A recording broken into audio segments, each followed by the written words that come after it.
오늘 하나님께 주신 말씀은 출애굽기 19장 1절에서 6절까지 말씀입니다.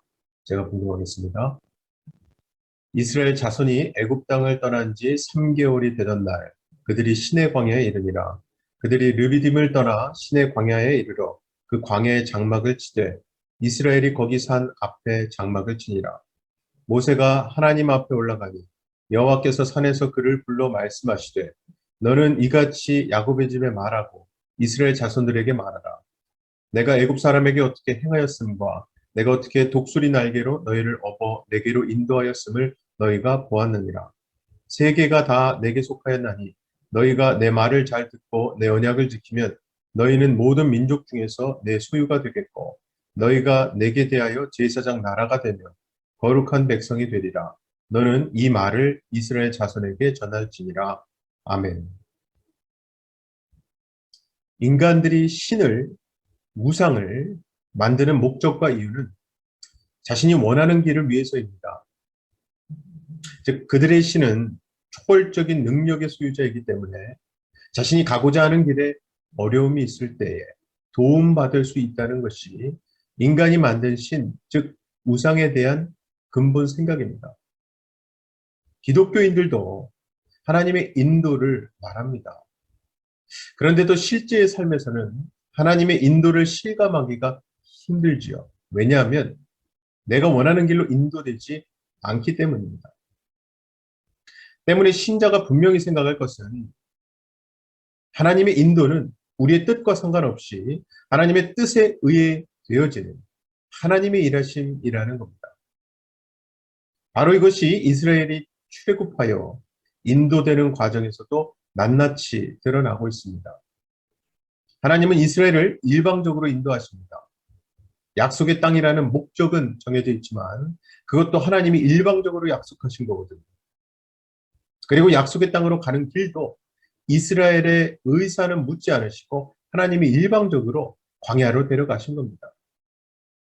그래서 우리는 이스라엘을 인도하시는 하나님의 방식을 보면서 하나님의 인도는 우리의 소원이나 뜻과는 무관하다는 것부터 실감해야 합니다. 그리고 왜 하나님이 그렇게 인도하지 않으시면 안 되는가에 대해 배워나가야겠죠.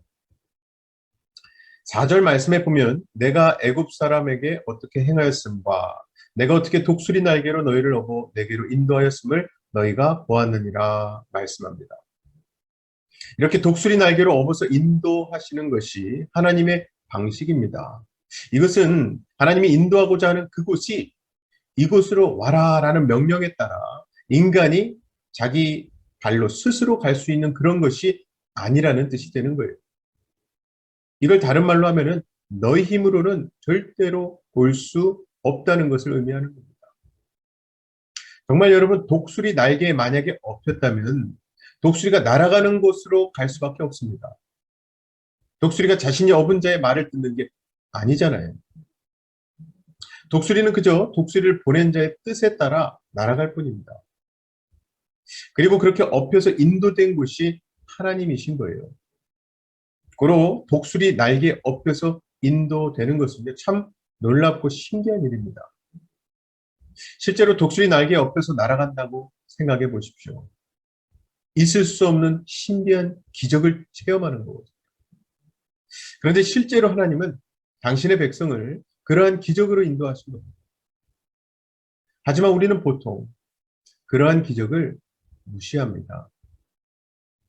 그리고 독수리 날개로 업어 하나님에게로 인도하신다는 것 또한 참 시시하게 생각하곤 하죠. 아마 나 스스로도 하나님께로 갈 수 있다고 생각하기 때문일 겁니다. 내가 하나님을 믿고 있고 하나님이 함께 하시고 동행하신다는 것도 믿고 내가 하나님을 예배하는데 굳이 이렇게 하나님에게로 인도되어야 할 필요가 없다고 생각하는 것이겠죠. 그러다 보니까 독수리 날개로 업어 인도하시는 것은 이스라엘의 이야기일 뿐이고 지금의 나 자신과는 무관한 내용이라고 생각하는 거예요. 이것이 눈에 보이는 세상만 볼 뿐 말씀에 의해서 진행되고 있는 참된 현실에 대해서는 소경이고요. 안진뱅이며 귀머거리 상태임을 반증해 주는 것입니다. 우리의 어떠한 종교 행위에 대해서도 하나님이 인정해 주실 거라고 생각하는 것은요, 큰 착각입니다. 곰곰이 생각해 보면요, 이스라엘이 애굽에서 거주할 때에 그들도 나름대로 하나님 섬기지 않았겠습니까? 이스라엘 자손은 정말 애굽에서도요, 자기들 나름대로 하나님 섬겼어요. 그런데도 지금 하나님은 이스라엘을 독수리로 업어 하나님에게로 인도하셨다 말씀하시는 거예요. 이것은 결국 하나님께서 애굽에서의 그들의 모든 행위를 부정한다는 게 되는 거예요. 이스라엘이 어떤 정성과 섬김을 보였다 해도 하나님은 그들과 함께 하신 적 없었던 겁니다. 그런 그들을 하나님께서 이번에 독수리 날개로 업어 하나님에게로 인도하신 거예요. 그리고 5절, 6절을 보면 세계가 다 내게 속하였나니 너희가 내 말을 잘 듣고 내 언약을 지키면 너희는 모든 민족 중에서 내 소유가 되겠고 너희가 내게 대하여 제사장 나라가 되며 거룩한 백성이 되리라. 너는 이 말을 이스라엘 자손에게 전할지니라. 원래 하나님의 소유가 되고 제사장 나라가 되며 거룩한 백성이 되는 것은요, 인간의 능력으로 가능한 일이 아닙니다. 우리가 하나님이라는 신을 택해서 믿는다 해도 그것 때문에 거룩한 백성이 되는 게 아니거든요.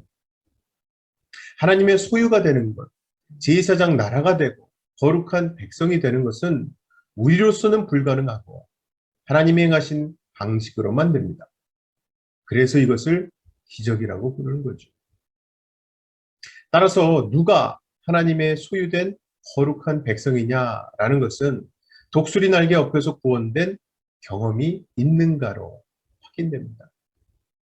다시 말해서 자신을 업어서 하나님에게로 인도한 독수리 덕분에 애굽에서 빠져나와 살았다는 고백이 있는 자들이 제사장 나라의 무리가 되는 거예요. 마찬가지로 결국 신자가 누구냐 하는 것은요, 이스라엘을 인도하신 하나님의 말씀에서 확인할 수밖에 없습니다. 즉 하나님 말씀에서 신자됨에 대해 결론 내릴 수 있는 것은 하나님의 언약을 아는 사람, 다시 말해서 하나님의 언약에 의해서 등장하게 된 그들이 하나님의 거룩한 백성이고 신자인 것입니다. 고로 누구도 자신에게 있는 행위를 가지고 섣불리 스스로를 신자라고 스스로 인정할 수 없는 거죠. 6절 말씀에 보면 너희가 내게 대하여 라는 말씀이 있는데요.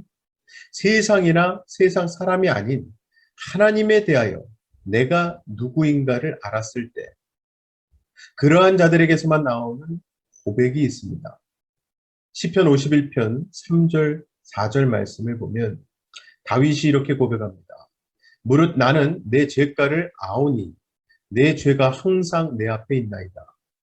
내가 주께만 범죄하여 주의 목전에 악을 행하여 싸우니 주께서 말씀하실 때에 의로우시다 하고 주께서 심판하실 때에 순전하시다 하리이다. 자, 밧세바와 동침하고 충신 우리아를 죽인 당시 주께만 범죄했다고 말하고 있는 이유가 무엇일까요? 우리아에게는 범죄하지 않았다는 뜻일까요? 물론 다윗이 우리아라는 사람에게 범죄한 것은 맞습니다. 하지만 그런 식으로 사람에 대한 범죄로 여긴다면 보상 등의 이 방법으로 얼마든지 해결할 수 있는 길은 있어요. 그런 점에서 지금 주께만 범죄했다고 하는 것은 자신의 죄를 해결할 수 있는 길이 없음을 뜻하는 겁니다. 그래서 오늘 본문 6절 말씀에 하나님에 대하여라는 말에는 이런 중요한 의미가 있는 겁니다.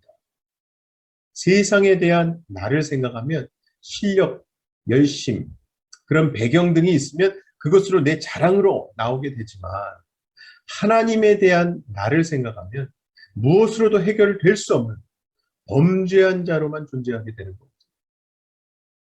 즉 하나님에 대하여는 이스라엘 역시 그저 범죄한 자에 지나지 않습니다.